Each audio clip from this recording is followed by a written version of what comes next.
안녕하세요. 여러분들과 함께 변화라고 하는 큰 주제를 가지고 함께 말씀을 나눌 만나교회 김병삼 목사입니다.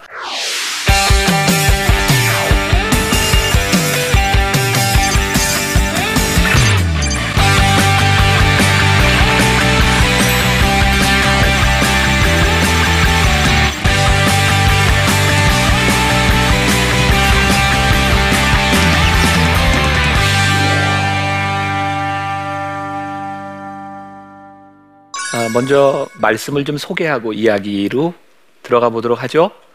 네. 예레미야 1장 4절부터 10절까지 말씀인데 제가 한번 읽어 드릴 테니까 잘 들어보세요. 예레미야 1장 4절부터 10절까지 말씀입니다. 여호와의 말씀이 내게 임하니라. 이르시되 내가 너를 모태에서 짓기 전에 너를 알았고 내가 배에서 나오기 전에 너를 성별하였고 너를 여러 나라의 선지자로 세웠노라 하시기로 내가 이르되 슬프도소이다. 주 여호와여 보소서 나는 아이라 말할 줄을 알지 못하나이다 하니 여호와께서 내게 이르시되 너는 아이라 말하지 말고 내가 너를 누구에게 보내든지 너는 가며 내가 네게 무엇을 명령하든지 너는 말할지니라. 너는 그들 때문에 두려워하지 말라. 내가 너와 함께하여 너를 구원하리라. 나 여호와의 말이니라 하시고 여호와께서 그의 손을 내밀어 내 입에 대시며 여호와께서 내게 이르시되 보라 내가 내 말을 내 입에 두었노라. 보라 내가 오늘 너를 여러 나라와 여러 왕국 위에 세워 내가 그것들을 뽑고 파괴하며 파멸하고 넘어뜨리며 건설하고 심게 하였느니라 하시니라. 아멘. 제목이 레모네이드를 꿈꾸다입니다. 제목이 너무 멋지지 않아요? 네, 제가 제목을 만들었지만 정말 기가 막힌 제목이다. 본래 이 제목은 이 책을 지은 저자가 있습니다. 제가 허락을 받고 이 제목을 쓰게 되었습니다. 여러분들 레몬 하면 어떤 느낌이 탁 드세요? 머릿속에 시다, 네, 상큼하다. 레몬 하면은 이렇게 긍정적인 느낌이 많아요? 부정적인 느낌이 많아요? 예, 시기는 하지만 긍정적인 느낌을 가지고 있어요. 레몬은 우리들이 그냥은 먹기가 참 힘든 겁니다. 그런데 레몬은 어떤 음식에든 무엇에 들어가서 맛을 낼 수 있는 거예요. 제목이 제가 멋지다고 생각한 게 레몬 그 자체만으로는 씌어서 먹을 수 없는데 레몬이 꿈꾸는 게 있어요. 레몬에이드. 아주 달콤한 새콤한 레몬에이드를 꿈꾼다는 거예요. 2시간을 통해서 우리 인생에 어떻게 보면 신레몬, 인상을 찌푸리게 할 수 있는 그 레몬이 레몬에이드를 꿈꾸는 그런 이야기들을 여러분들과 함께 나누어 보려고 합니다. 첫 번째 레몬을 저는 이렇게 생각해 봤어요. 우리의 삶에 참 시큼한 우리의 인상을 찌푸리게 하는 레몬 중에 하나가 있는데 그게 부족감이라는 거예요. 아마 자기 컴플렉스를 갖지 않고 살아가는 사람은 아무도 없을 것 같아요. 여러분들은 다 만족하세요? 생긴 거에 대해서, 여러분들 환경에 대해서.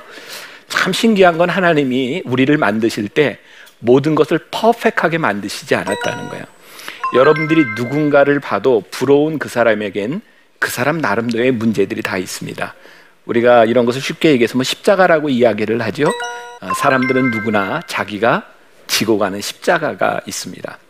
무엇으로 표현하든 우리들에게 있는 그 레몬, 이 부족감이라고 하는 것을 어떻게 우리들이 바꿀 것이냐, 이 체인지라고 하는 것은 우리 인생에 아주 중요한 문제라는 생각이 들어요.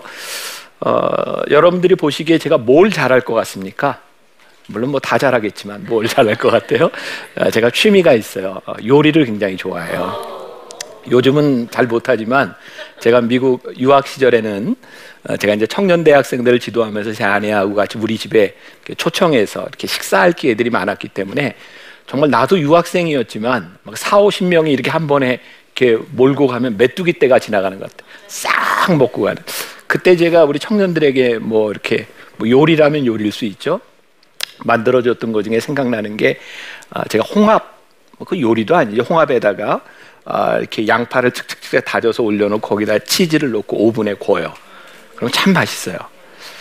저는 이렇게 먹는 것을 뭐 이렇게 좋아한다기보다는 새로운 걸 좋아하는데, 라면을 끓여도 그냥 끓이기보다는 환상의 맛을 좀 만들어내고 싶어요. 그래서 우리 애들이 어렸을 때 제가 끓이면, 아빠가 끓이는 라면은 환상의 라면이야 그랬어요. 라면에 고추장과 치즈가 참 궁합이 잘 맞아요.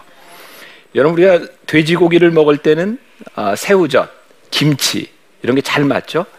우리가 이런 음식의 궁합이라고 이야기를 합니다. 제가 요리를 좋아하다 보니까 요리에는 궁합이 있다. 특히 제가 이제 김치볶음밥도 애들 뭐 가끔 해주고 했는데, 김치볶음밥을 쫙 하고 거기에도 치즈를 하나 착 얹어서 녹으면 맛이 또 괜찮아요. 무언가 어울린다고 하는 것은 굉장히 새로운 것을 이렇게 창조해낼 수 있는 거죠. 성경에도 보면 모든 것이 합력하여 선을 이룬다라고 했을 때 모든 것이 무엇을 의미할까요? 우리들의 인생에 있어서 모든 것입니다. 때는 우리들의 아픔이기도 하고 부족감이기도 하고 우리들만이 가지고 있는 십자가이기도 합니다. 그런데 너무나 놀라운 것은 하나님이 우리를 부르셨을 때 이 모든 것들을 이렇게 합력하여 선을 이루시는 분이다. 이 믿음이 우리들 가운데 찾아오기 시작할 때 부족감은 더 이상 우리들의 인생의 레몬이 아니라 레몬에이드가 되는 거죠. 그래서 오늘 여러분들이 가지고 있는 부족감, 이것이 무엇인가? 자, 본문으로 잠깐 돌아와 보죠. 예레미야를 부르시는 소명에 대한 말씀입니다. 예레미야는 유다 왕 요시야 때부터 시드기야 왕까지 약 41년간을 선지자로서 활동했던 사람입니다. 그 시대는 유다가 너무너무 힘들었던 때고요. 너무 죄악이 많은 때였고, 그래서 여러분들 예레미야의 별명이 뭔지 아세요? 무슨 선지자? 눈물의 선지자. 왜냐하면 너무 많이 울었어요. 이 민족을 바라보면서, 이 죄로 인해서 망해가는 이 민족을 바라보며 마음이 너무너무 아팠어요. 그런데 그 힘든 가운데 하나님께서 예레미야를 부르셨는데, 아마 이때 예레미야의 나이가 정확치는 않지만 소년이었던 나이, 아마 20세가 되기 전이었던 것 같아요. 하나님이 부르셨어요. 근데 예레미야가 뭐라고 얘기해요? 하나님, 저 부족합니다. 저 못합니다. 여러분, 우리가 가끔 그런 꿈을 꾸잖아요. 뭐 선교사가 되든 뭐가 되든 목회자가 되든 내가 무슨 일을 하든 하나님께서 딱 나타나셔가지고 여러분들한테 너 이거 해. 그럼 여러분들은 어떨까요? 할 수 있을까요? 오늘 제가 여기 있는 한 청년한테 내 대신 강의해요. 하나님이 하라고 하시네. 근데 내가 얘기하니까 믿음이 없지. 갑자기 그런 음성이 들렸다고 해봐요. 그러면 순종할 것 같아요? 안 할 것 같아요? 네, 참 이상한 건 우리는 누군가에게 저 사람 왜 순종을 못해? 하나님이 나타나서 직접 말씀하시면 순종할 것 같은데 나에게 그런 일이 닥치면 순종하는 사람이 별로 없습니다. 성경에 하나님께서 친히 부르셨음에도 불구하고 처음부터 나 할 수 있습니다 라고 나갔던 사람이 별로 없어요. 하나님께서는 완벽한 우리를 부르시는 건 절대 아닙니다. 근데 하나님이 쓰시겠다고 하지만 하나님이 하시는 걸 보면 할 수 있다고 말을 하면서도 실상 우리들에게 그런 일이 일어나도, 여러분 예수님 당시에 예수님이 죽은 자를 살리시는 걸 봤잖아요. 근데 그 중에 어떤 사람은 믿고 어떤 사람은 그 일로 인하여 예수님을 죽여야 되겠다고 생각합니다. 아니, 예수님이 직접 말씀하시면 여러분들 다 믿을 것 같지 않아요? 근데 예수님이 말씀을 하시는데도 떠나간 사람이 참 많았어요. 말씀은 능력이 있는데 그 말씀을 받아들이지 못하고 믿지 못하면, 오늘 예레미야에게 있어서도 하나님께서 직접 내가 너를 선지자로 쓰겠다라고 하는데 예레미야의 반응은 나는 부족합니다. 오늘 말씀 1장 6절에 보니까 이렇게 표현하죠. 내가 이르되 슬프도소이다. 주 여호와여 보소서 나는 아이라 말할 줄을 알지 못하나이다. 아이기 때문에 불안한 거예요. 내 나이를 가지고는 이것을 할 수 없을 것 같은 거예요. 여기 우리 젊은 사람도 있고 엄마들도 있어요. 엄마들은 언제 좌절감을 많이 느낄까요? 내 자식이 내 맘대로 안 된다라고 깨닫는 순간 엄마는 좌절감을 느낄지 몰라요. 점점 깨닫는 겁니다. 내 자식 절대로 내 맘대로 안 됩니다. 우리 젊은이들, 여러분들은 지금까지 여러분들이 가고 싶은 대학을 갖고, 여러분들이 가고 싶은 직장을 갖고, 여러분들이 결혼하고 싶은 사람과 지금 사귀고 있나요? 그런 일들은 우리 인생에 그렇게 많지 않아요. 그렇게 생각해 보면 우리의 부족함 때문에 우리는 다 망해버려야 되고 우리는 좌절감 가운데 살아가야 되는 사람들이에요. 우리는 너무나 부족한 것이 많기 때문에. 그런데 하나님께서 이것을 바꾸시는 것, 저는 목회자로서 저에게 있었던 부족감이 저에게 제일 큰 은혜라고 생각하거든요. 지금 여러분들이 생각하는 것보다는 제가 나이가 조금 젊을 것 같아요. 제가 몇이나 돼 보여요? 잘 대답하세요? 네. 제가 이제 올해로 만 이제 51가 됩니다. 그렇게 돼 보이죠? 네. 근데 제가 만나교회 담임 목사가 된 게 이제 만 11년 지나갔거든요. 그러니까 39, 40 무렵에 이제 만나교회 담임 목사가 됐어요. 담임 목사가 되고 저는 늘 제 입에 이런 말을 달고 살았어요.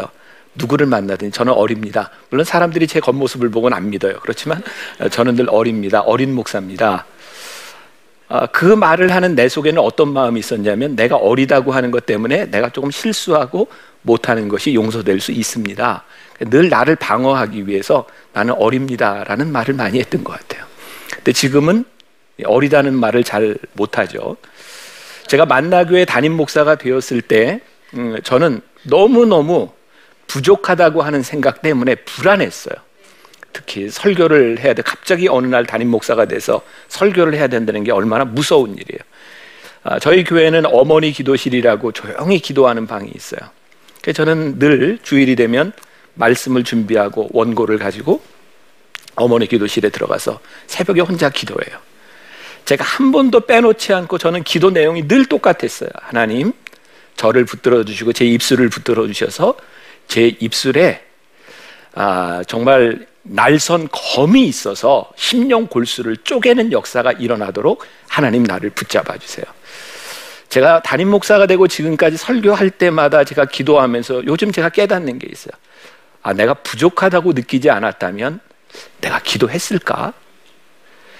나에게 있어서 부족감이 제일 큰 은혜로 느껴지는 것은 내가 부족하기 때문에 하나님을 의지할 수 있었다는 게 지금은 나에게 가장 큰 은혜라는 생각이 들어요. 요즘은 오히려 이런 고백을 해요. 하나님, 제가 설교하려고 강단에 섰을 때 저에게 두려운 마음이 없어진다면, 너무나 자신감이 충만하다면 이 강단에서 내려올 수 있는 용기를 저에게 주세요. 이 원고도 제가 우리 교인들과 함께 특별 새벽 기도에 했던 그런 설교입니다.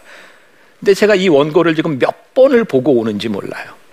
오늘 차를 타고 오면서도 오늘 새벽에도 보고 어제 저녁에도 보고, 저에게 말씀은 늘 떨림이에요. 왜? 내가 부족하다고 느끼기 때문에. 제가 우리 교인들에게 가끔 그런 얘기를 해요. 여러분 구별을 잘 하셔야 돼요. 여러분들 저 같은 목사한테 설교 듣고 있는 거 행복한 줄 아시라고. 이게 제가 교만으로 하는 얘기가 왜 행복하다고 느끼라고 하냐면, 제가 주일날마다 떨리는 마음이 있기 때문에 여러분들 행복한 줄 아시라고. 여러분, 우리들이 부족하기 때문에 우리의 인생이 절대로 망가지지 않습니다. 오히려 하나님께서 우리를 쓰시려고 할 때 우리는 부족합니다, 그거 있어야 돼요. 근데 하나님은 끊임없이 우리들에게 말씀하세요. 너 부족하지 않아. 예레미야가 부족하다고 이야기했을 때 우리 주님께서 예레미야에게 이야기합니다. 너 어리지 않아. 너를 향한 내 계획이 있어. 너를 향한 내 계획이 있어. 여러분들에게 또 그런 질문을 던지고 싶어요. 여러분들을 향한 하나님의 계획이 있나요? 여러분, 나를 향한 하나님의 계획이 있는 믿음이 있는 사람과 그 믿음이 없는 사람의 인생은 너무너무 다른 거거든요. 우리는 실패한 기억들을 많이 가지고 있어요. 부족하기 때문에. 우리의 마음대로 안 된 일들을 너무나 많이 가지고 있어요. 그래서 어떤 목사님이 그런 책을 썼죠. 내 마음대로 안 되는 내 인생. 그런 책 들어보셨어요? 제가 쓴 책인데 모르세요? 내 마음대로 안 되는 내 인생. 제가 인간이 출생할 때부터 죽을 때까지를 쭉 보니까 교인들과 함께 이제 그런 설교를 한 거거든요. 정말 우리 마음대로 안 되는 게 너무나 많더라고요. 그런데 내 마음대로 안 됐기 때문에 실패자라고 생각하면 여기에 있을 사람이 아무도 없어요. 근데 참 놀라운 것은 내 마음대로 안 된 인생 가운데 하나님의 계획이 있어요. 놀랍잖아요. 내 맘대로 안 됐는데 우리들의 삶에 감사할 일이 있어요. 참 놀랍잖아요. 저 여러분들에게 묻고 싶은 거예요. 지금까지 살아오면서 여러분들이 능력이 없어서 부족하기 때문에 안 된 일, 그것 때문에 잘못된 것이 아니라 그 일을 통해서 하나님이 하신 일들, 그 계획이 우리들에게 있는가? 우리들 잘 아는 복음성가 가운데 그런 거 있죠. 하나님은 너를 만드신 분, 아세요? 너를 가장 많이 알고 계시며 하나님은 너를 만드신 분, 너를 가장 깊이 이해하신단다.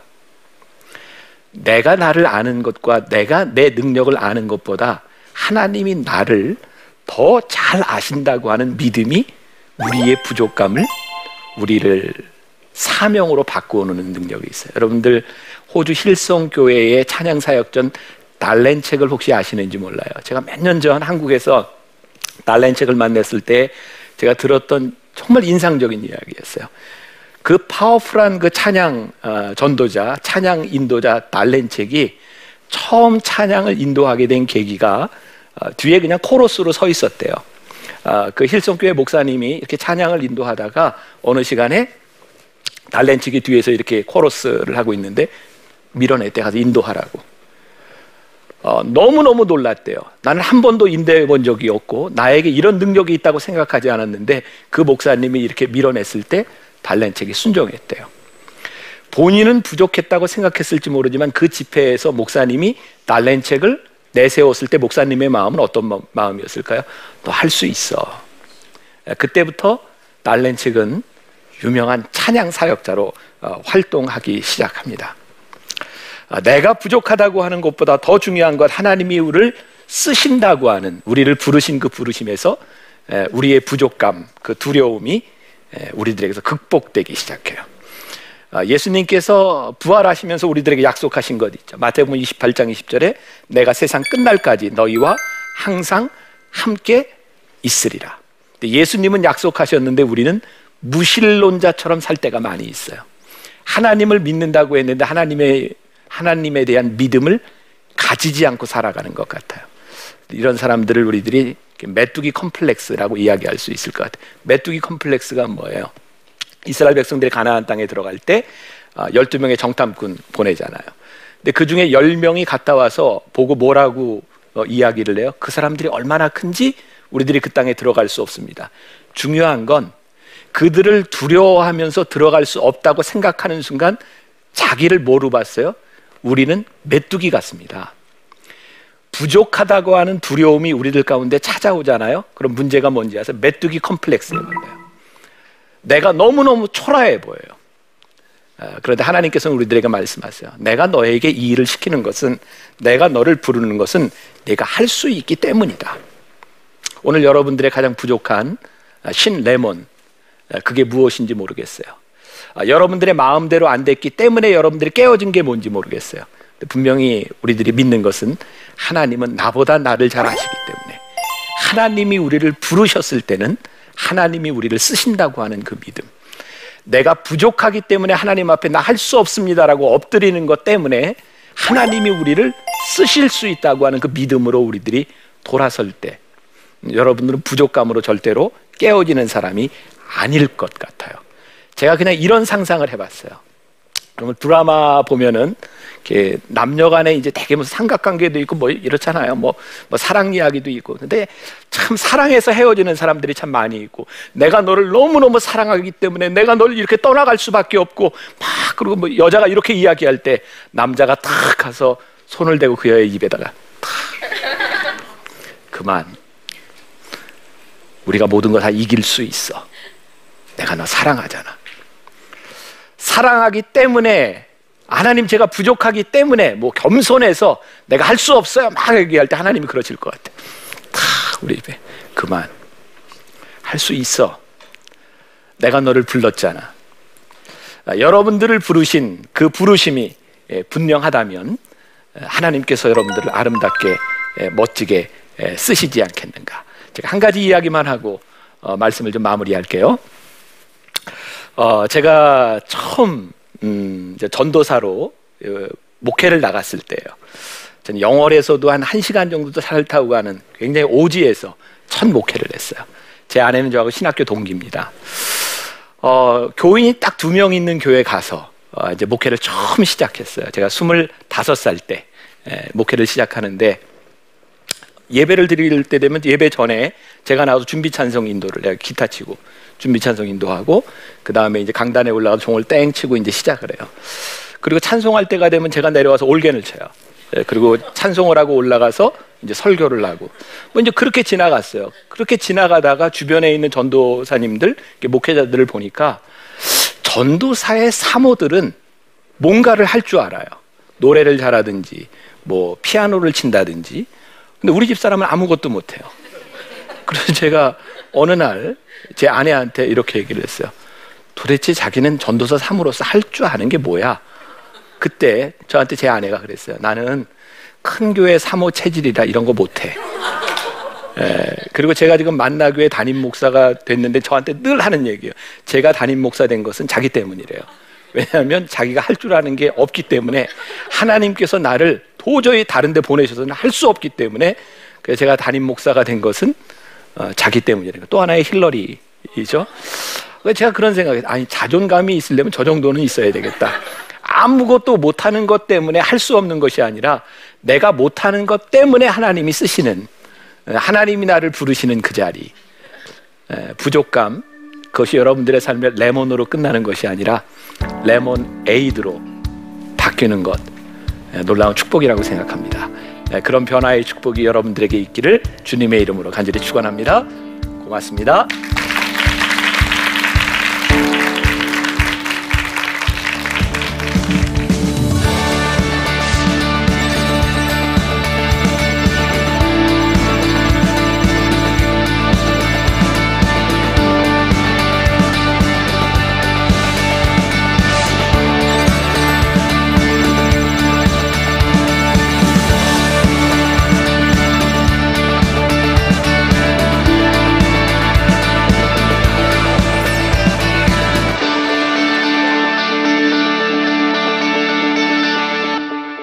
강의를 마치고 났는데 질문이 왔네요. 제가 뭐 간단하게 답할 수 있을 것 같아요. 첫 번째 질문이, 목사님, 오늘의 강의 잘 들었습니다. 삶을 살다 보면 시시때때로 부족감, 패배감과 부딪히는데요. 혹시 목사님께서도 부족감을 느끼셨던 때가 있으시다면 이유 어떻게 극복하셨는지 궁금합니다. 제가 강의 시간에 약간 언급을 했지만, 저는 부족감이 가장 큰 은혜라고 생각하고, 저는 지금도 제 삶의 지금은 가장 부족한 부분이 제 건강에 대한 부분이에요. 오늘도 여기 오기 전에 이제 병원에서 또 이렇게 뭐 주사도 맞고 이러고 왔는데, 저는 건강한 사람 보면 참 부럽거든요. 왜냐하면 내가 하고 싶은 일을 못하는 것 아닌가라는 생각이 들 때, 요즘은 저에게 느껴지는 부족감이 건강에 대한 문제일 때가 참 많아요. 근데 오늘 하나님이 그런 생각을 주시더라고요. 사도 바울이 고백했던 약함이 강함이라는 그 고백이, 사도 바울이 아프고 힘들었기 때문에 하나님을 끝까지 의지할 수 있었겠구나. 그래서 저는 부족감이 끝까지 하나님을 의지할 수 있도록 해주는 강한 무기가 아닐까라는 생각이 들어요. 하나님은 우리 속에 있는 교만을 참 많이 아시는 것 같다. 그래서 저는 지금 저의 부족함, 그 건강 때문에 많이 정말 스트러글 하고 있는 그런 상태인데, 여전히 하나님이 저를 이렇게 쓰시는 그런 것을 보면, 그런 실패 혹은 부족감이 부족감으로 끝나는 것이 아니라 끊임없이 하나님의 인도하심을 구하고 하나님을 바라보는 것, 그게 내 부족감을 지금 이겨가고 있는 상황이 아닌가라는 생각이 들고요. 제가 하도 이렇게 병이 많아요. 어느 날 그 출판사 편집장이 저에게 와서 그런 얘기 하더라고요. 목사님이 아팠던 스토리로만 책을 한 권 써내면 교인들이 참 좋겠습니다. 그러니까 제가 얼마나 많이 이렇게 아팠는지. 근데 저는 절대로 실패했다고 생각하지 않거든요. 아마 여러분들에게 어떤 것이 될지 모르지만 하나님이 여러분을 쓰시는 것들이 여러분을 이기게 하지 않을까, 그런 생각이 들고, 두 번째 질문, 목사님, 요즘은 어딜 가나 스펙 이야기를 많이 듣습니다. 어찌 보면 부모의 재력이 곧 자신의 스펙이라 여겨질 때가 많아 부족감을 떨쳐내기가 힘든데요. 날마다 부족감과 싸우는 청년들에게 한마디 해주신다면요. 왜 우리는 스펙을 이야기할까요? 스펙을 이야기하는 이유는 단순한 경쟁력의 차원이라기보다는 세상과 동일한 조건을 바라보기 때문이 아닌가라는 생각이 들 때가 있어요.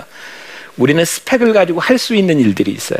근데 저는 진짜 멋진 청년들은 스펙을 가지고 다른 것을 선택할 수 있거나 하나님의 부르심 앞에서 그 스펙을 쓰지 않을 수 있을 때 사실은 우리들이 힘 있다고 생각하거든요.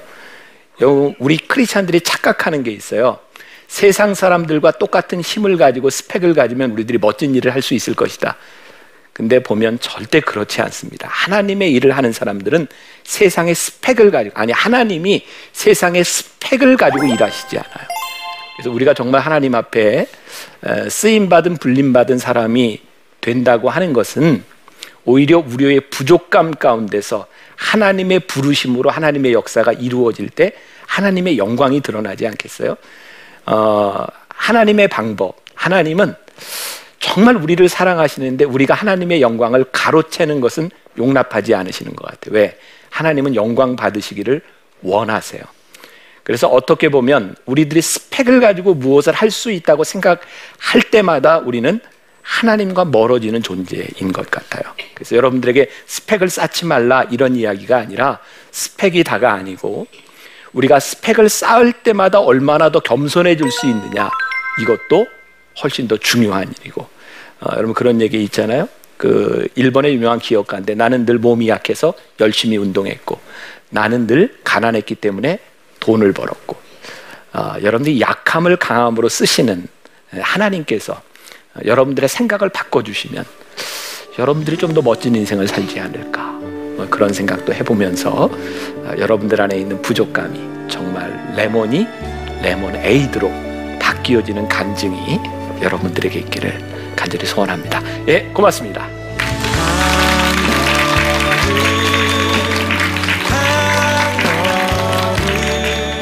또 바울이 그렇게 다이나믹하게 역동적으로 사역을 했음에도 불구하고 그에게 느꼈던 외로움에 대한 문제입니다. 저렇게 멋진 훌륭한 사역자도 외로울 수 있을까? 외로움보다 더 가파른 절벽은 없지. 사람이 없기 때문에 와지는 것이 아니라 어쩌면 깨어진 관계 때문에 우리들에게 찾아오는 외로움이 아닌가라는 생각이 들어요. 누군가의 레몬은 나의 레몬이 될 수 있고요. 그리고 내가 누군가에게 레모네이드가 된다면 그 사람도 나에게 레모네이드가 될 수 있지 않을까.